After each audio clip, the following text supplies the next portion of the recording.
Assalamualaikum warahmatullahi wabarakatuh. Welcome to Basic English class. First of all, I would like to introduce myself. My name is Gulit Tornado Taufan, and starting from today, after the midterm test until the end of the semester, you are going to learn basic English with me. Okay. Unfortunately, we cannot meet physically inside the classroom like it is supposed to be because we have current status regarding the COVID-19. Yeah, so everything must be online now. But I really hope that we can still meet in the future, even though it's not in the context of academic. Mungkin nanti bisa ketemu walaupun bukan di dalam kelas dalam konteks akademis seperti itu. So I need to tell you that I made this video as the explanation regarding the PowerPoint file that I have uploaded into the e-learning. Jadi insya Allah tidak akan terlalu panjang nanti penjelasannya. Yang jelas mudah-mudahan dengan audiovisual material ini penjelasan saya di PowerPoint yang sudah saya upload itu menjadi lebih baik lagi. So our today's topic is statements and questions. Okay. Saya cukup yakin bahwa kalian sudah pernah belajar ini dulu ya, baik di SMP maupun di SMA, sehingga mudah-mudahan kita hanya perlu mengulas sedikit saja. Kalian bisa mengingat-ingat kembali apa yang sudah pernah dipelajari dulu. Okay. So now I need you to remember this. Okay, I want you to remember this. Okay, sentence is the basic unit of written English communication. So when we communicate, even though it's not only written actually but also spoken, when we communicate, the sentence is the basic.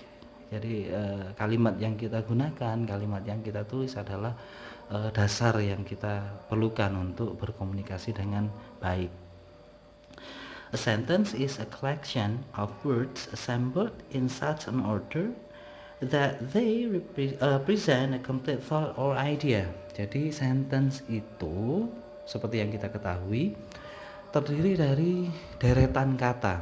Ada beberapa kata yang kemudian dirangkai menjadi satu dan mewakili atau menggambarkan satu ide tertentu, sehingga ketika kalimat itu masih belum lengkap berarti bukan kalimat, maka ide itu kemungkinan atau pemikiran itu kemungkinan belum dapat tersampaikan dengan baik.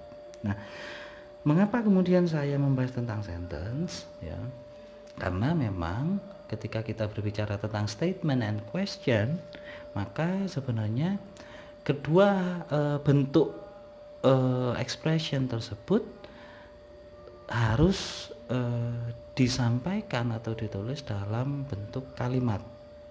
Itu yang membuat kita perlu kembali mengingat mengenai kalimat. Next, what is sentence? A sentence begins with a capital letter and ends with a punctuation mark. Seperti yang kita ketahui bahwa kalimat ketika itu adalah sebuah tulisan kalimat itu selalu diawali dengan huruf kapital di depan, huruf besar, dan diakhiri dengan punctuation mark, tanda baca, yang mana tanda baca yang biasa kita gunakan ada antara lain titik, kemudian tanda tanya ketika kalimat itu adalah pertanyaan, dan juga tanda seru ketika kalimat itu adalah exclamatory sentence. Nah, the type of punctuation mark seperti yang saya sampaikan tadi, terminating the sentence indicates the kind of sentence. Jadi tanda baca yang berbeda akan membedakan juga sentence-nya, seperti yang sudah saya jelaskan tadi. Nah, when we talk about statements, kita sudah masuk ke topiknya. when we talk about statements, ya, statements in general is presented in declarative sentence. Jadi ketika kita berbicara tentang statement, biasanya bentuknya adalah declarative sentence. Nah, a declarative sentence is the one that forms or the one that is in the form of statement, ya, seperti yang sudah saya sampaikan baru saja. A declarative sentence ends in a period or full stop. Jadi biasanya declarative sentence atau statement itu tadi diakhiri dengan tanda baca titik, ya, bukan tanda baca koma. Karena kalau tanda baca yang ada di akhir itu adalah koma, maka kalimatnya belum selesai pada dasarnya. Oke. Nah, declarative sentences can be verbal or nominal or complement, ya. Jadi kalimat deklaratif itu, statement itu bisa jadi verbal maupun nominal atau complement. Apa itu verbal? Apa itu complement sentences? Di sini penjelasannya. So for verbal sentences, ya, are the sentences that contain verbs. Nah, di sini maksudnya adalah kata kerja yang dimana the verbs are the ones that express actions and or activities. Jadi ada kata-kata di dalam bahasa Inggris yang digunakan untuk menandakan sebuah action ataupun activities, ya, aktivitas tertentu. Contohnya ada di kalimat-kalimat yang ada di bawah sana. They study English, ya. She bought a pair of running shoes yesterday, dan juga yang lain. Nah, perlu diingat bahwa verbs di sini maksudnya adalah kata kerja yang memang menunjukkan adanya aktivitas, walaupun aktivitas or verbs itu sendiri tidak selalu dalam bentuk action verb. Ada verb yang menunjukkan aktivitas yang sifatnya abstrak, tidak terlihat. Misalnya feel, ya, atau love. I love you gitu. Love di sini adalah verbs, tapi kita tidak pernah bisa melihat aktivitas yang bernama love itu seperti apa, begitu. Atau mungkin think, ya. Jadi aktivitas-aktivitas yang berhubungan dengan perasaan, dengan emosi biasanya bukan merupakan action verbs, ya. Akan tetapi kalian pasti bisa menemukan referensi-referensinya mengenai action verbs dan non action verbs. Silahkan dicari, ya, untuk mendukung pembelajaran kali ini. Nah, sedangkan nominal and complement sentences adalah the sentences that do not contain verbs. Jadi kalimat-kalimat yang tidak memiliki kata kerja di dalamnya. They express being. Jadi biasanya kalimat-kalimat yang nominal atau complement itu menunjukkan suatu keadaan tertentu. Ya, contohnya adalah di bawah itu, they are my friends, ya. I am a lecturer, she is smart, we have been there.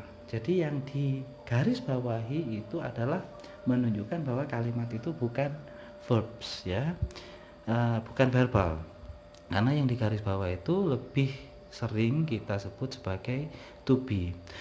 Walaupun di dalam pembahasan di kelas grammar misalnya atau structure, kadang-kadang atau seringkali to be dan kata kerja itu menjadi satu klasifikasi di bawah klasifikasi verbs, ya. Tapi dalam hal ini kita perlu membedakan bahwa verbs yang dimaksud adalah kata-kata yang menunjukkan sebuah aktivitas atau action. Nah, declarative sentences can also be in negatives. Jadi kalimat deklaratif atau pada akhirnya sesuai dengan pembahasan kita hari ini, statements itu bisa juga disajikan atau dituliskan dalam bentuk kalimat negatif seperti contoh-contoh di sana. They do not study English, ya. She did not buy a pair of running shoes. I am not going to visit my grandma, dan yang lain-lain, termasuk yang kalimat nominal atau kalimat complement di bawahnya. They are not my friends, I am not a lecturer, dan sebagainya di sana.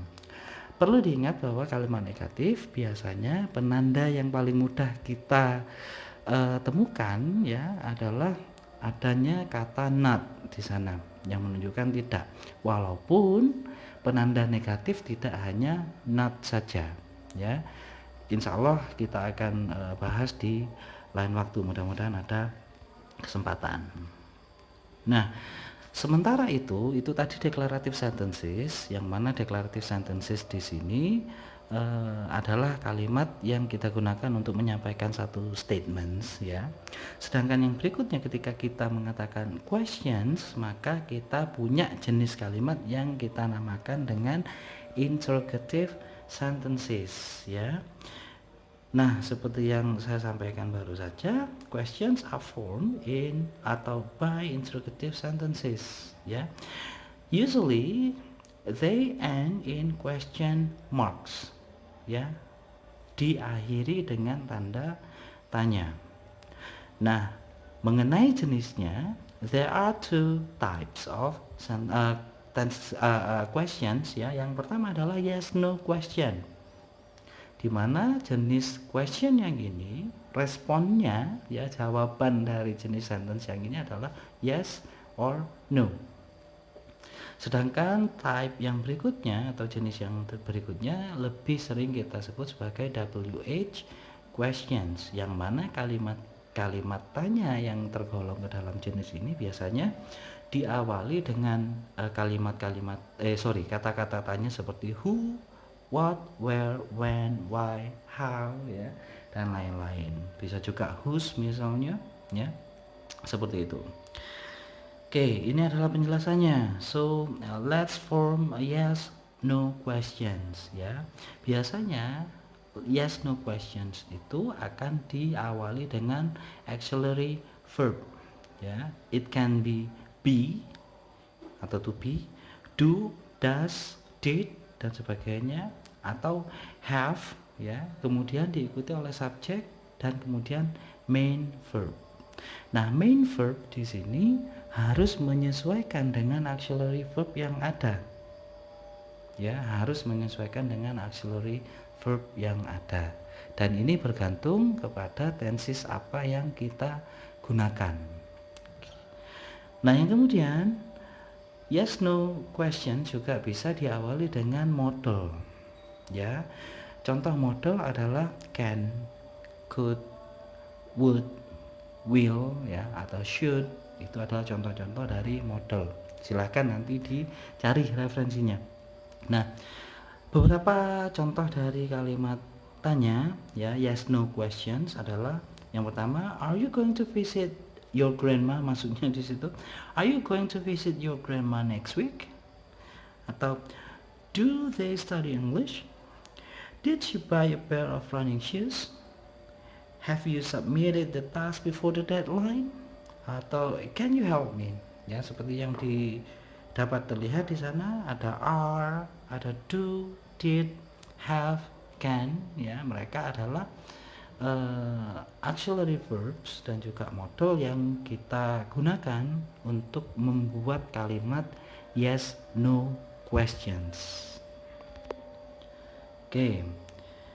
Tapi kadang-kadang ketika kita berurusan dengan kalimat yang non-verbal, ya, yang tidak menunjukkan suatu aktivitas tertentu, maka kita menggunakan yang ini, without an auxiliary verb, ya.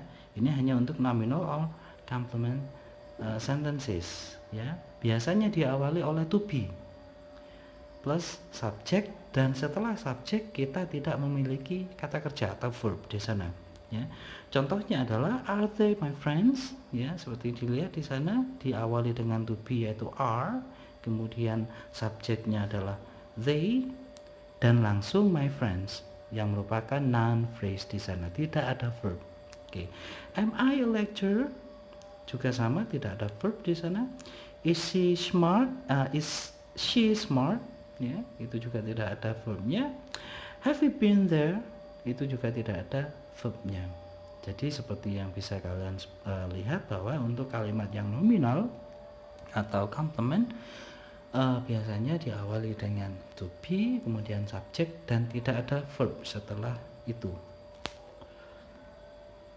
Nah, Jenis lain dari question selain yes no questions adalah WH questions. Seperti yang sudah saya sampaikan tadi, biasanya WH question ini diawali dengan kata tanya seperti what, where, why, when, how, ya, who, seperti itu. Nah, yang perlu saya jelaskan di sini bahwa untuk WH questions, ya, jenis pertanyaan ini biasanya respon yang ada adalah sebuah statement, sebuah pernyataan. Jadi tidak cukup dengan yes no saja, bukan yes no. Seperti itu, sebuah pernyataan. Nah, contohnya what digunakan to ask about something or someone's profession, occupation or job.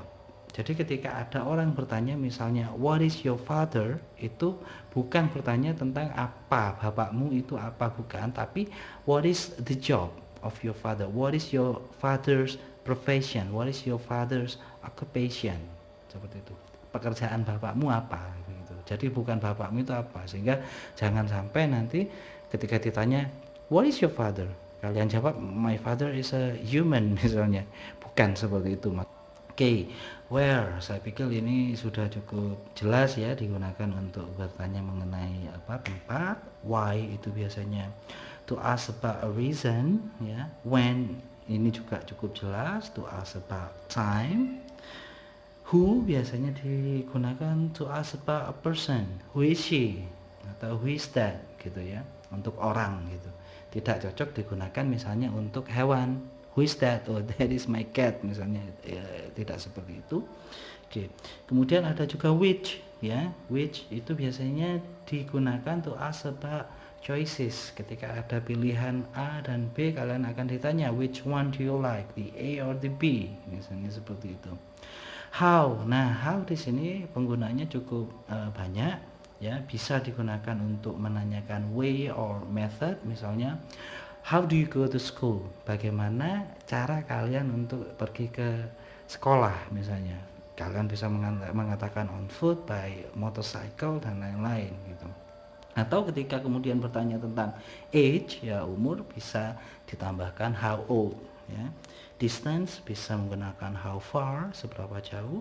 How many bisa digunakan untuk quantity, ya, kuantitas ya, tapi biasanya hanya untuk barang-barang yang bisa dihitung, countable nouns. How many, misalnya how many cars do you have, oh, I have 12 cars misalnya, berarti kaya raya berarti ya. Atau juga bisa digunakan untuk menanyakan harga, yaitu how much. Ini juga bisa digunakan untuk menanyakan quantity, tapi untuk barang-barang yang tidak dapat dihitung, misalnya air, sugar, terus kemudian money juga bisa menggunakan how much ya. How long itu digunakan untuk durasi biasanya, and untuk frekuensi kita menggunakan how often atau how often ya. Oke. Nah, these are the examples. They study English. Ya, itu adalah kalimat pernyataannya gitu. Yang saya garis bawahi di sana adalah kata English. Artinya begini, ketika kemudian orang ingin bertanya mengenai kata-kata yang warna merah dan bergaris bawah itu, maka kalimat tanya yang cocok adalah menggunakan what. Jadi, what do they study? Jawabannya English. They study English. Seperti itu. Oke, kemudian she bought a pair of running shoes yesterday. Nah, kalau jawaban yang diminta adalah yesterday, maka yang ditanyakan adalah waktu. Sehingga kalimat WH question yang bisa kita pakai adalah dengan menggunakan when. Oke. When did she buy the shoes? Yesterday. Seperti itu. Oke, she bought a pair of running shoes yesterday. I'm going to visit my grandma next week. Oke, ketika yang diminta adalah to visit my grandma, maka yang ditanyakan mengenai hal tertentu, yaitu hal itu, sehingga kalimat tanya yang kita buat menggunakan what are you going to do next week? To visit my grandma. Oke. Kemudian jika yang ditanyakan adalah subjek dari kalimatnya, maka kita bisa menggunakan who, ya, karena biasanya subjek dari kalimat adalah orang, kecuali subjeknya adalah hewan, itu lain lagi, ya. Sehingga di kalimat ini kita bisa menggunakan who has submitted the task. Oke, jawabannya adalah Andy, seperti itu. Nah, yang perlu diingat, penggunaan who ketika bertanya mengenai subjek, maka kita memiliki format yang sedikit berbeda, rumusnya sedikit berbeda dengan yang lain.